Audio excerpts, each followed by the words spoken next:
103. How do I select who should be let go?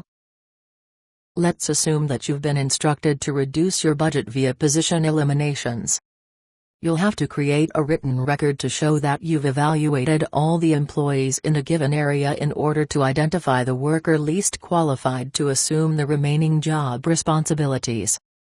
It makes sense to do this because plaintiff attorneys may argue that, even in a non-union environment, you have an obligation to accord bumping privileges to more senior employees. In other words, simply arguing that John Doe had to go because he filled a particular position that was eliminated may not stand up to legal scrutiny. Instead, you'll be challenged by a higher standard. Why did you let my client, John Doe, go, even though there were other less qualified employees, with less seniority, on your staff?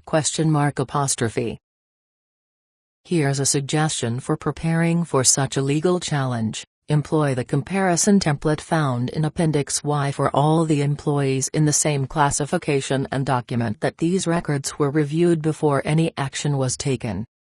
This way, should you later be challenged, you'll be able to demonstrate the criteria you used in selecting the employee least qualified to assume the remaining job duties after the position elimination. Also, when conducting a layoff analysis, but before any layoff decisions are made, you should prepare before and after statistical reports on your workforce. This statistical analysis will help you determine whether the selection criteria used might result in a statistically significant impact on a protected group, such as minorities, women, or employees over 40.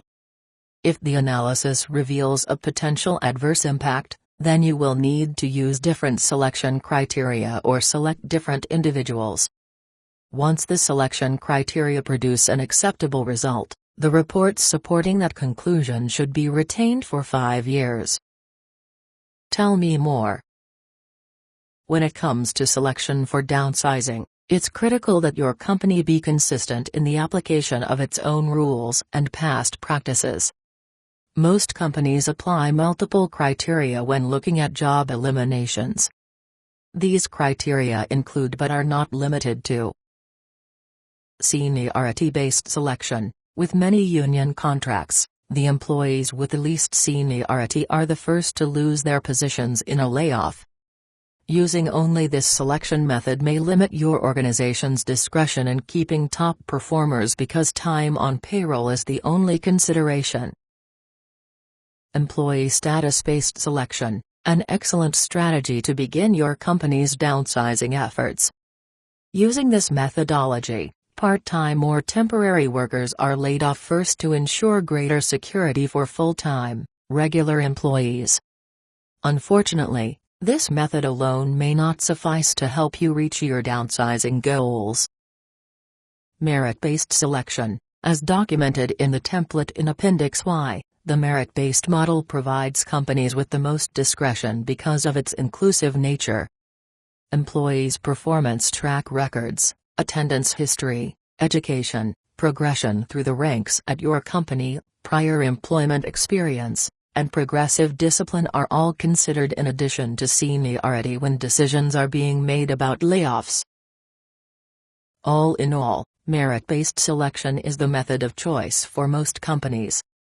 Applied consistently in all layoff situations, it will provide you with re-layoff written records that demonstrate that you objectively selected those individuals for layoff who were the least qualified to help your company succeed. Should a post-layoff legal challenge ensue, your RIF documentation will help you demonstrate your fairness and consistency in separating employees primarily on the basis of performance criteria.